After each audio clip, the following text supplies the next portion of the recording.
Class 6 के मेरे सभी छोटे भाई बहनों को नमस्ते। एक्सरसाइज 3.4 तक हमारी कंप्लीट हो गई थी। अब हम करने जा रहे हैं एक्सरसाइज 3.5। तो पहले क्वेश्चन आपका है ट्रू एंड फॉल्स। आपको बताना ये ट्रू होगा या फॉल्स होगा। दो क्वेश्चन तो मैंने यहाँ लिख दिए, बाकी का हम ओरल करेंगे, बट वो भी समझाएंगे आपको, घबराने की जरूरत नहीं। If a number is divisible bye 3, अगर कोई नंबर है जो 3 से डिवाइड है, ठीक है ना, तो ये कह रहा है कि it must be divisible by 9, तो वो 9 से भी डिवाइड होगा। क्या ये पॉसिबल है? 6 आपका डिवाइड होता है 3 से, ठीक है, तो क्या 6 9 से भी डिवाइड होगा? क्या नहीं होगा। तो ये स्टेटमेंट आपका क्या हो जाएगा? फॉल्स हो जाएगा। एवरी स्टेटमेंट आपको समझाएंगे। If a number is divisible by 9, it must be divisible bye 3। 9 किससे मिलकर बना है? 3 और 3 से तो मिलकर बना है, तो जो नंबर 9 से डिवाइड है वो 3 से तो होना ही होना है। तो ये आपका ट्रू हो जाएगा। बाकी के जो क्वेश्चंस है वो मैं आपको यहीं आपकी नजरों के सामने समझाने जा रहा हूं, ठीक है ना, आपकी नजरों से बाहर नहीं समझाएंगे। तो जो ट्रू और फॉल्स है वो यही देख लो। मैं आपको एक एक का लॉजिक समझा रहा हूं, है ना, और क्वेश्चन भी आपको शो कर देंगे। नेक्स्ट है, देखो आपका, a number is divisible by 18 if it is divisible by both 3 and 6। देखो क्वेश्चन ध्यान से समझना। A number divisible by 18 if, मतलब सेकंड वाली जो कंडीशन है वो पहले आनी चाहिए थी, बट इसने घुमाया क्वेश्चन को, इफ लगाकर उसको ही फर्स्ट बनाया। तो if it is divisible bye, अगर कोई नंबर 3 और 6 से डिवाइड है तो क्या वो 18 से भी डिवाइड होगा? क्या ऐसा कोई फिक्स नहीं है। 30 नंबर है, वो 3 और 6 से डिवाइड 18 से नहीं है, तो फॉल्स होगा। If a number is divisible by 9 और 10 both, then it must be divisible by 10। अगर कोई नंबर है जो 9 और 10 दोनों से डिवाइड है तो वो आपका 90 से भी डिवाइड होगा, बिल्कुल होगा। If two number are coprime, at least one of them must be prime, ये आपका फॉल्स है। All number which are divisible by 4 must also be divisible by 8। अगर कोई नंबर आपका 4 से डिवाइड है तो वो आपका 8 से भी डिवाइड होगा नहीं। 12 आपका 4 से डिवाइड है बट 8 से डिवाइड नहीं है।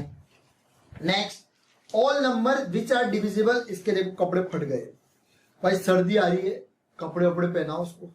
All number which are divisible by 8, है ना, अगर सारे नंबर 8 से डिवाइड है, it must be divisible by 4, ये आपका राइट है।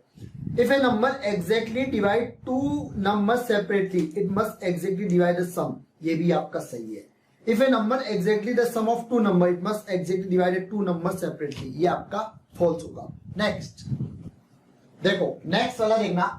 Here are two different factor trees from 60, 460. Write a missing number. ये आपका सेकंड का बी है। ए बहुत इजी था तो मैंने बी उठा लिया। एक चीज ध्यान समझना आप लोग, ये आपको एक ऐसा ट्री दे रखा है और आपको कह रहा है कि 60 के दो फैक्टर बनाए इसने, एक 30 है तो दूसरा क्या होगा? भाई एक चीज बताओ आप मुझे, 30 में किससे मल्टीप्लाई करें 60 बनेगा तो 2 आ जाएगा आपका यहाँ पे, ठीक है ना। सेकंड ये कह रहा है कि 30 के दो फैक्टर करें, एक 10 तो दूसरा क्या होगा? तो दूसरा क्वेश्चन मार्क की जगह हम क्या लगा देंगे यहाँ पे? 10 को किससे मल्टीप्लाई करें 30 बनेगा? 3 से। उसके बाद 10 किससे मिलकर बना है आपका? 10 मिलकर बना है आपका 2 और 5 से, तो ये आपका 2 और ये आपका 5 हो जाएगा। क्लियर है? तो ये आपका पूरा ट्री बनेगा। अब देखो ऊपर वाला जो ट्री कह रहा है वो कह रहा है 60 और 6 और 10 दे रखा है, इधर 2 दे रखा है, तो 6 के बाद अगर 2 ब्रेक करे तो उसके फैक्टर क्या होंगे? 2 into 3, तो इधर वाले क्वेश्चन मार्क में 3 आ जाएगा और इधर वाला 10 दे रखा, 5 दे रखा है नीचे, तो 5 into 2 करें 10 आएगा, तो इधर वाले में 2 आएगा और इधर वाले में 3 आएगा। हिंट दे दिया, आप लोग खुद करोगे। नेक्स्ट क्वेश्चन नंबर 5 देखो, 4 आप खुद ही कर लोगे। Right the smallest 5 digit number, express it in the form of its prime factors. वही ट्री वाला मेथड अपनाएंगे। तो सबसे स्मॉलेस्ट 5 डिजिट नंबर कौन सा होता है? स्मॉलेस्ट 5 डिजिट नंबर ये होता है आपका 10,000। यही होता है लल्ला लल्ला लल्ला लोरी, दूध की कटोरी। तो 10,000, तो 10,000 आप ले लो और हमें ट्री मेथड से हम इसको निकालते रहेगा, कोशिश करते रहेगा निकल जाए तो, नहीं तो क्या करेंगे? कुछ ही नहीं कर सकते हम। तो क्या हम इसको ऐसे लिख सकते हैं क्या? 10,000 को 2500 और 4 के फैक्टर क्या होते हैं भैया? 4 के फैक्टर होते हैं 2 और 2, बस खत्म। इसके आप कुछ निकलेंगे नहीं आगे। इसके क्या फैक्टर और हो सकते हैं आपके हिसाब से? मेरे हिसाब से तो हो सकता है 25 और 100, ये हो सकता है ना। 25 के भी दो फैक्टर बन सकते हैं आपके, 5 और 5।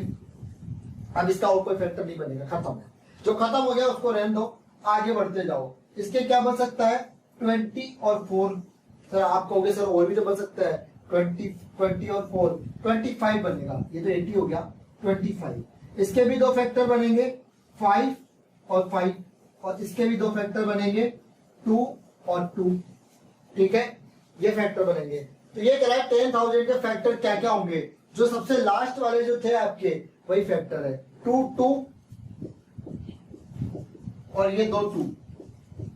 उसके अलावा कितने 5 है 1 2 3 4 5 5 इंटू 5 इंटू 5 इंटू 5। ये इसका आंसर है। अब आप कहोगे सर ये तो लिख ही नहीं रखा कि स्मॉल 5 डिजिट को ट्री मेथड से करो, तो भाई अगर आप ऐसे कर लो तो भी कोई दिक्कत नहीं है, वरना प्राइम फैक्टराइजेशन मेथड यूज कर लेना, वो भी सही है।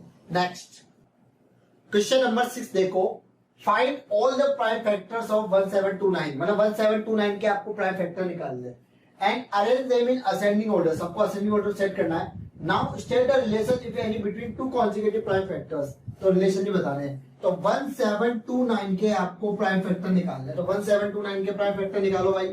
1729 तो देखो 2 से तो जाएगा नहीं, और नंबर है, 3 से भी नहीं जाएगा, ये आपका जा रहा है 7 से, 5 से भी नहीं जाएगा, और नंबर ये प्राइम नंबर ही आपका 2, ये हो जाएगा आपका, फिर आपका 14 3, तो ये हो जाएगा 247। फिर 13 से करो तो ये आपका जा रहा है 19, फिर 19 से करो 9 1 टाइम। तो इसके फैक्टर क्या क्या आ गए आपके 7 इंटू 13 इंटू 19। पहला आपका यहां तक काम हो गया। अभी कह रहा है असेंडिंग ऑर्डर में सेट करो, तो इधर ऑलरेडी आपके असेंडिंग ऑर्डर में ही है। If any between two consecutive prime numbers, तो देखो 13 में से 7 माइनस करेंगे कितना आएगा 6, और 19 में से 13 माइनस करो 6, तो यही रिलेशन आपको बताना था। नेक्स्ट अब देखो बाकी के जो क्वेश्चंस है वो बोर्ड पे करने लायक है नहीं, क्योंकि वो क्वेश्चन ही शर्मा के मर जाएंगे वरना, तो इसलिए क्या है कि मैं आपको यही समझा रहा हूँ। इसके बाद क्वेश्चन नंबर 7 है, the product of 3 consecutive number is always divisible bye 6। मतलब आपको 3 नंबर ऐसे लेने, प्रोडक्ट मतलब मल्टीप्लाई, जिनको मल्टीप्लाई करें ना, कॉन्जिक्यूटिव नंबर का मतलब होता है एक के बाद एक। ठीक है, जैसे आपने कोई नंबर लिया 2 इंटू 3 इंटू 4, ठीक है, तो कितना होगा आपका 6 इंटू 4 कितना 24, और 24 आपका 6 से डिवाइड है, तो ये आपको एग्जांपल आपका फिट बैठ रहा है। Verify this statement with the help of some examples. एक और ले सकते हो 5 इंटू 6 इंटू 7, ठीक है, तो ऐसे आपको एग्जांपल लेके बताने हैं। एक क्वेश्चन है, the sum of 2 consecutive odd number is always divisible by 4। तो इसके भी आपको कुछ एग्जांपल बताने, देखो एक दो में बताता हूँ। जैसे 5 प्लस 3 करो 8, दोनों कॉन्जिक्यूटिव ऑड नंबर है 3 और 5, 8 और 8 आपका 4 से डिवाइड है, तो ऐसे आपको पेयर बनाने। कुछ एग्जांपल लेना 3-4। नेक्स्ट क्वेश्चन है, in which of the following इसमें prime factorisation has been done. मतलब आपको कोई नंबर दे रखे और उसके फैक्टर दे रखे, जैसे ए वाला बी सी और डी 4 दे रखे, और इन चारों के फैक्टर दे रखे। ये फैक्टर आपको बताना है कि जो फैक्टर आए ये प्राइम नंबर है या नहीं है। तो 24 के फैक्टर क्या होंगे 2 इंटू 3 इंटू 4, तो 2 ये भी प्राइम है, 3 भी प्राइम है, बट 4 आपका इवन नंबर है, कंपोजिट नंबर है, तो ये वाला आपका नहीं होगा, ए गलत है। The prime factorisation has been not done लिखना, आपको नॉट लगाना है। 56 का क्या है 7 इंटू 2 इंटू 2 इंटू 2, तो ये आपका प्राइम फैक्टराइजेशन है। 70 का क्या है 2 इंटू 5 इंटू 7, ये भी आपका प्राइम फैक्टराइजेशन है। 54 का क्या है 2 इंटू 3 इंटू 9, तो 9 का क्या होता है आपका कंपोजिट नंबर, ओड नंबर है, तो ये आपका नहीं होगा। उसके बाद 10 है, 10 कह रहा है 25110 इज डिविजिबल बाय 45। अब एक चीज बताओ 45 किससे मिलकर बना है 9 इंटू 5, 9 का क्या होगा आपका 3 इंटू 3, तो 3 और 5 का डिविजिबिलिटी रूल देख लो। तो 3 का डिविजिबिलिटी रूल क्या होता है सम ऑफ ऑल नंबर्स, है ना, डिवाइडेड बाय 3 करके देख लो। 5 का डिविजिबिलिटी रूल क्या होता है यूनिट डिजिट, मतलब लास्ट डिजिट जो 0 या 5 होनी चाहिए, तो ऐसे आप करके चेक कर लेना। 11 क्वेश्चन भी आपका लल्लू हो जाएगा। I am the smallest number having 4 different prime factor, ये भी आपका हो जाएगा। एक्सरसाइज 3.5 आपकी पूरी कंप्लीट है। मैक्सिमम क्वेश्चन हमने यहाँ तक कर लिए, बाकी के जो लल्लू क्वेश्चन थे वो हमने ओरल कर लिया। मिलते हैं नेक्स्ट वीडियो में। राम राम सभी।